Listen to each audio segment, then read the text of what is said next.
Hi everyone, this is another one of my retouching videos. This one I want to go over some of the differences between things you do in the raw editor and things you do in Photoshop itself. So I have this lovely shot from behind the scenes at the Emilia Wickstead fashion show. Now as you can see, this girl is wearing a white dress, and the shot was shot with a ring flash, and I could just bump the exposure down so that I can see the details of the dress. And that's the sort of thing I could do in Photoshop with contrast or levels, but then I lose some of the background. So instead of doing that, I want to show you why you would perform some actions using the raw editor. So I've been using some of these tools that we have up here that I totally ignored for a long time. Anyway, so here we have a circular area definition, and I can move this around, and what I can do is I can change the settings for just a specific zone. So for what I want to do for this zone is I want to keep the details of the dress. This is a fashion shot, so the styling of the clothes are important, and so I'm going to set up this radial zone here and just tweak the exposure down a little bit, and then I'm going to do the same, do a new one, and alter its parameters a little bit, and perhaps not quite as much, but I want to see the pleats in the dress here. Now the key difference between doing this now and in Photoshop is that I want to send the maximum amount of information from the raw file into Photoshop. So as long as I've got the details in the raw file and I send it into Photoshop, then I've got flexibility when I get it to Photoshop. And I think I'm actually going to reduce this a little bit more. Whereas if I was to send it overexposed into Photoshop, then I would have lost all those details in the dress and I wouldn't be able to recover them. So I think we're nearly there. I might even do a third area, and particularly to pick out this belt here.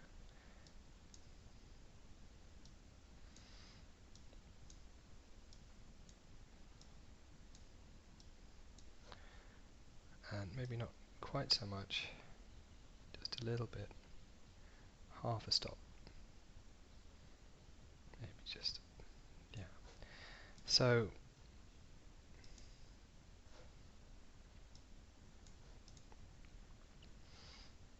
there we go. Now we're going to take this into Photoshop now and carry on our exposure adjustments using Silver Efex 2. There is one thing. Okay, so before I move into using the Nick tools, which have become my favorite set of tools, I'm going to convert this to a smart object, and that allows non-destructive editing of the image. So I can go back and forth between Nick tools and make changes to the settings that I've done, and achieve work progressively towards the perfect edit. Whereas if I hadn't converted it to a smart object, if I'd made a mistake or just changed my mind, I wouldn't be able to undo that. So before I go into Silver Efex 2, we're going to go to the Analog Efex Pro and just put a little bokeh in to start with. So Silver Efex 2, or the Nick tools, are wonderful. They are a little slow to load up, but I think it's worth it.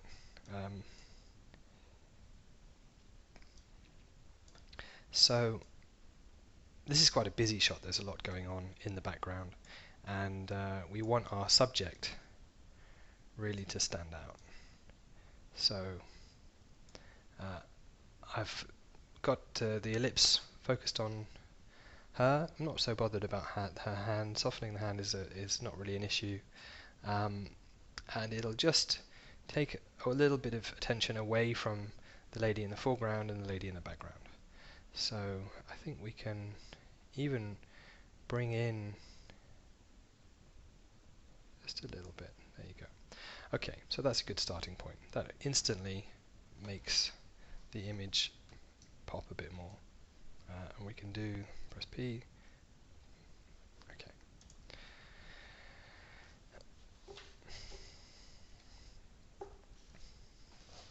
Okay, so that's just a soft adjustment.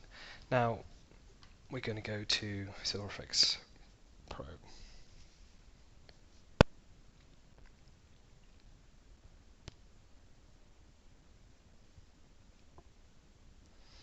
And we're going to be looking for a high contrast filter. That's maybe a bit too much, but we're definitely looking for the shape, right, of her silhouette, and to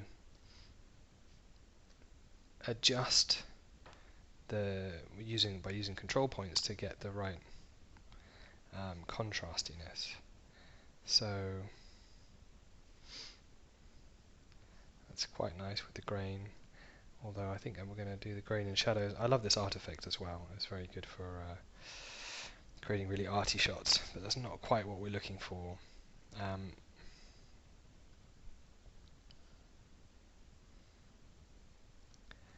So I think we'll start with something where we've got most of the information available to us.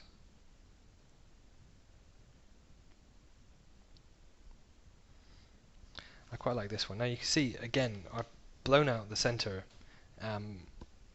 utterly, and you can hardly see any of those details that I preserved previously. So we can probably just start off by toning down the highlights in the global controls, and it seems to work a little bit. Contrast is very high. Structure and highlights. Look at that. Right. So now, by taking the structure and the highlights, I can recover some of that information, but I'm going to use a control point to begin to have detailed control over what we're doing. So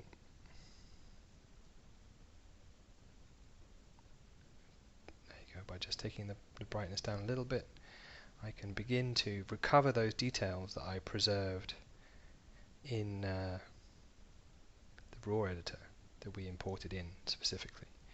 So we've still got that very sort of high key effect, but we've brought out the details. The other thing that I seem to have lost with this high contrast effect is the outline of her head. So let's take this control point here, and again, well, maybe we're going to brighten it or boost the contrast. So I think that's in fact, maybe let's tone the structure down. Maybe we don't want to see all those wispy hairs. We just need the shape of her head. So by clicking off the image and then moving the mouse over to the controls, I can remove those little circles, which are very distracting when you're trying to look at your progress and discover, decide what you're going to do next. Okay, so I do think this makeup artist in the right hand corner is quite interesting, so I'm going to add a control point so that we can focus on her, even though we did blur her out a little bit before. So we'll just make it a little bit brighter. And I think that this guy is a very fashiony looking dude, right? So let's boost the contrast on him. And we just want to pick him out a little bit, give that suggestion of all of the people buzzing around her to create this perfect look.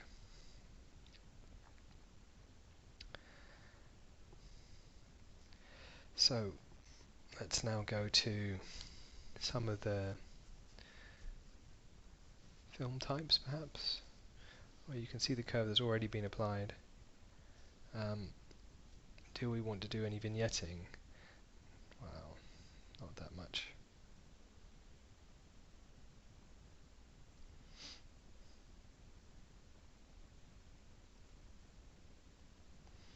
But the black frame, I think, is working quite well, actually. Again, this makeup artist over here, is she an asset or is she a detriment to the picture. So we'll play around with our composition. This is getting quite nice.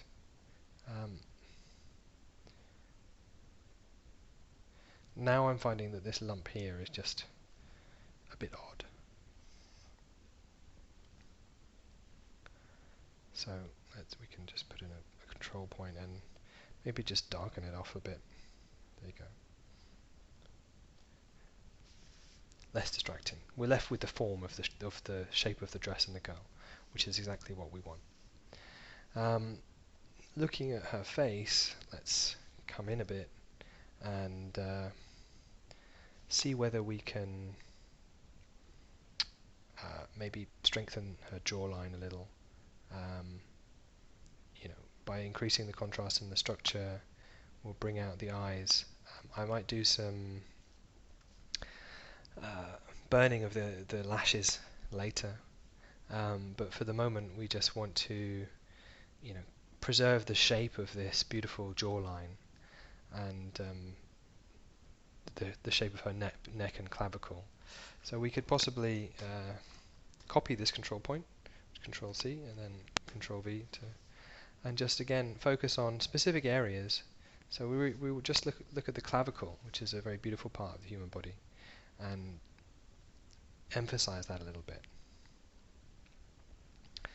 So it's always good to have a global view of your picture and to stare at it and see what you like, what stands out to you. Okay, so this is an iterative process, so I'm going to say OK to that, and now I know where I'm going with the picture. And we're going to now edit the smart object. Some people would do this first, but I like to have a global direction of where I'm going. So we're now going to do frequency separation, which I talked about a little bit before, and we're going to duplicate the layer and add a Gaussian blur for our color layer. Now the size of the blur depends on the focus of the image, how close up to your subject. If this was just a big headshot, I'd have to use a large blur, but since it's essentially a mid-length shot, I don't have to blur it quite so much. So you have to choose this by hand essentially, and I usually rename my layer, good practice, and we're going to duplicate the layer again, and this time this is going to be the high frequency detail, and call this frequency, and we're going to then do image, apply image, and we choose the layer that we've chosen, the color. Right now the settings for this are to set to subtract and scale to an offset 128, and you can see that there is this outline that appears. Now we then have to apply this to the underneath layer, and in order to do that we OK it, and we have to use linear light. So I recommend, if you want to pause the video and go back and copy those settings and try it yourself. So now I have a blurry layer and a sharp layer, and I'm just going to begin. The one other thing that I find very useful is to put in an adjustment layer, brightness and contrast. Because our output with all the filters applied is very contrasty, it helps us to boost the contrast in a non-destructive way. So this is just temporary. So I can now see the blemishes in her skin in a more detailed way, and it makes it easier for me to then remove them. So we're going to be using the healing tool just to remove little discolorations and to even out the skin tone. That's fundamentally what the healing tool does. We want to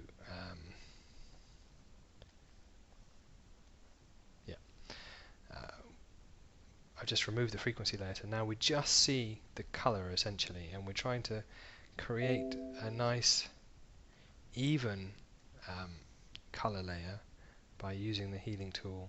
Now this guy has got a pretty amazing skin, so we don't really have to do a lot. I think we're going to have to make a decision about how many freckles and natural skin features to leave in. I think if you take them all out, it looks a bit false, because everybody has some sort of skin features, but sometimes too many is distracting, so that's a creative call that we have to make.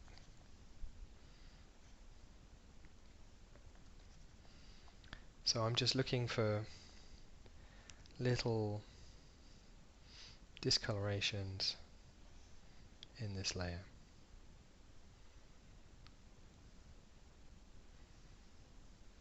Maybe we'll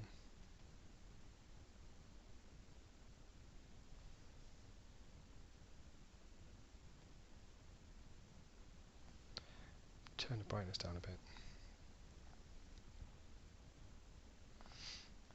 Okay, so that's not too bad, and you can see just a little bit here on the arm.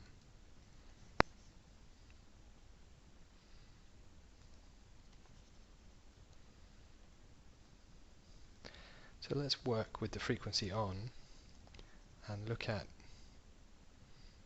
spotting. It's much easier to see for this particular girl where those blemishes are. Now frequency separation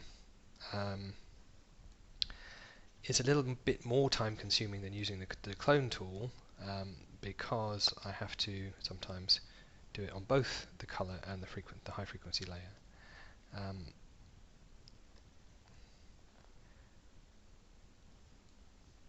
But the end result is that I keep the natural texture of the skin rather than losing all of the skin texture by using the clone tool, which is the way I used to do things. So the clone tool would just basically create a blurry, plasticky looking result, which is not what we're aiming for. So I'm still working on the color layer underneath this. Often the hand has, it's a more complex structure, so the hand itself can have quite a lot of variation in the skin color. Now this little hair is bugging me. I don't know whether that was on the lens or just in the background.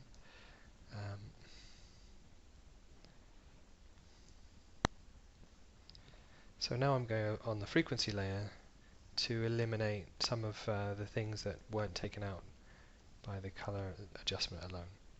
And they will tend to be small blotches and there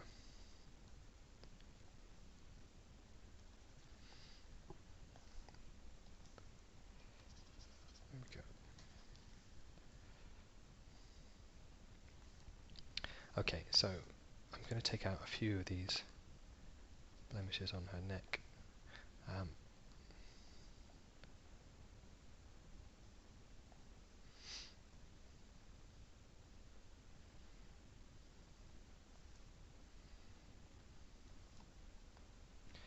Because in this particular image we're very much focusing on the shape that was created by her body, and we don't really want these features to detract from that.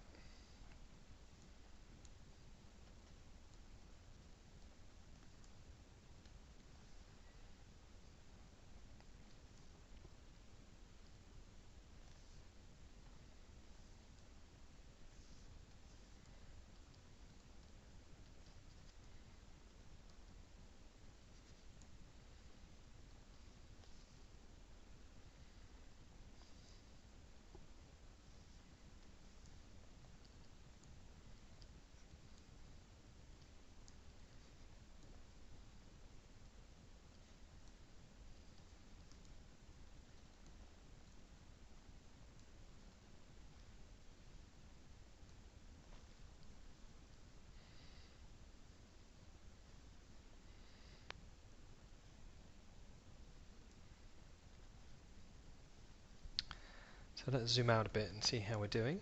Is there anything that jumps out that needs to be corrected? Now, because we're using a smart object, we can always come back and finish this later. Change, add something that we've forgotten.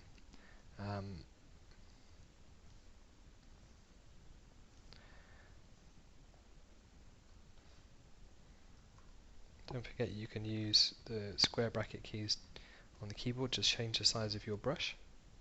I find that very useful.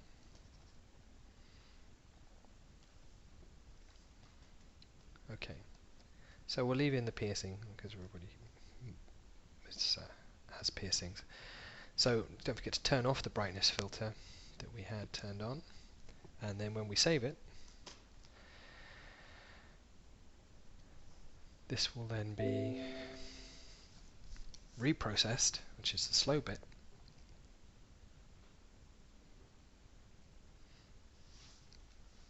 and we'll be able to see the result.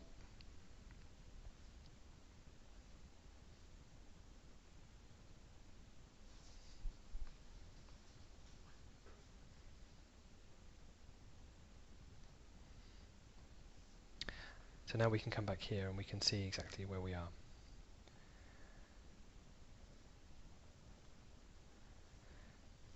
And perhaps look into Silver Efex Pro again and see what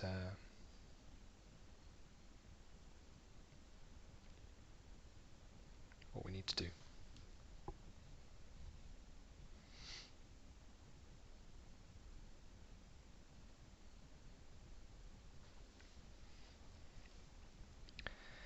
So you'll see that all my control points have remained exactly where they were. So I preserved my edit.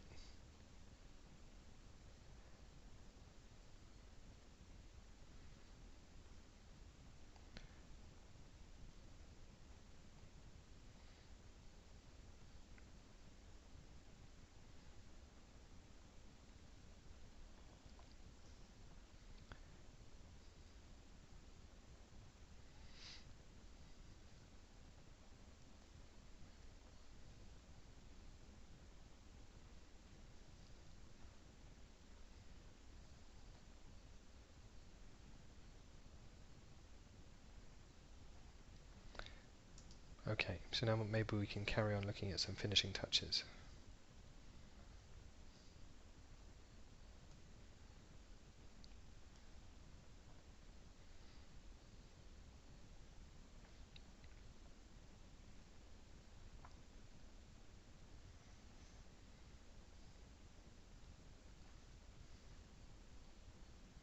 Now that I've burned the edges, I've lost the edge of here again.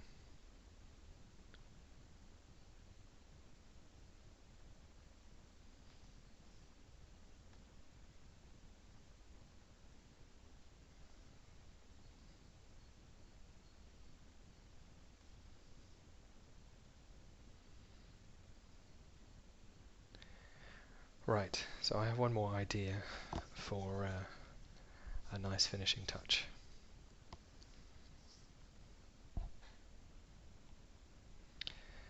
So we're going to go into Analog Efex Pro again.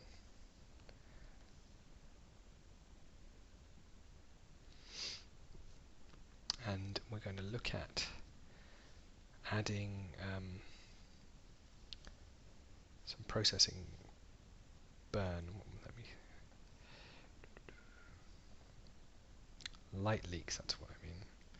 So I have all this choice of light leaks that I can move around, which I find very handy. Although you seem to have a limited control over them. So I want to find a light leak. I'm thinking about placing the light leak onto this makeup artist. Soft and crisp.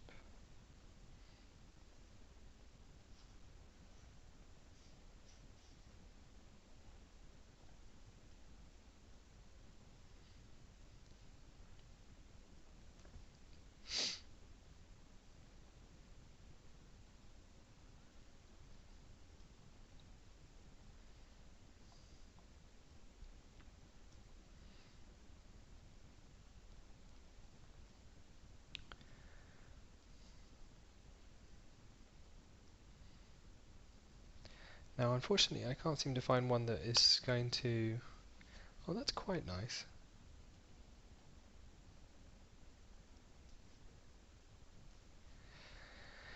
But they don't fit on the right hand side quite so well, so I'm going to cancel that and I'm going to go to another tool that I like, which is the alien skin exposure.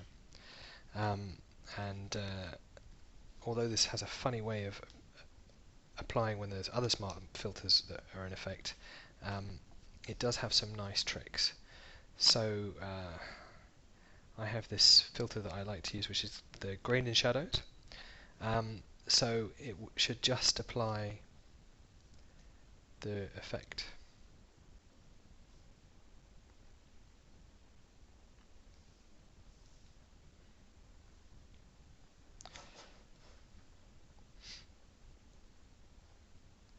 So let's bump up the grain strength. Maybe add a little.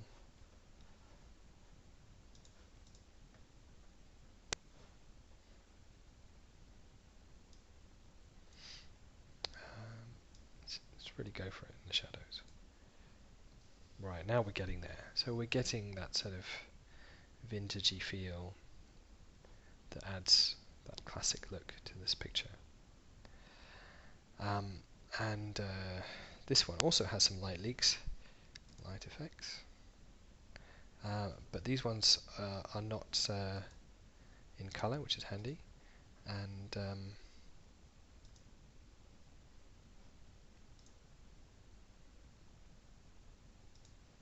let's see what we can find.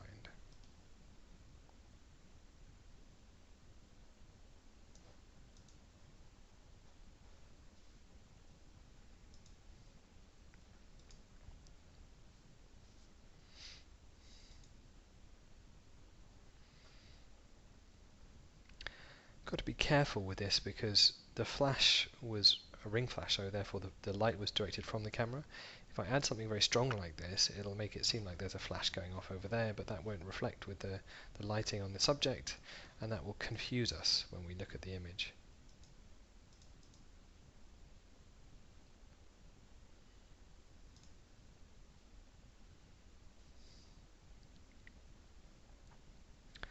That's quite nice. It's around 6.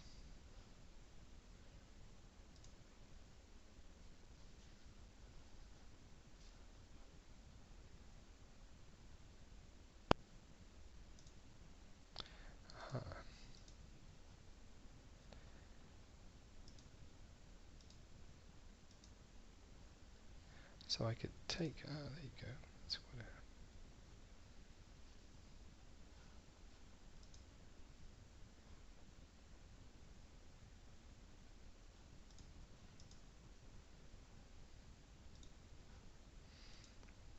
so far I think surround 6 is my best one. So let's apply that.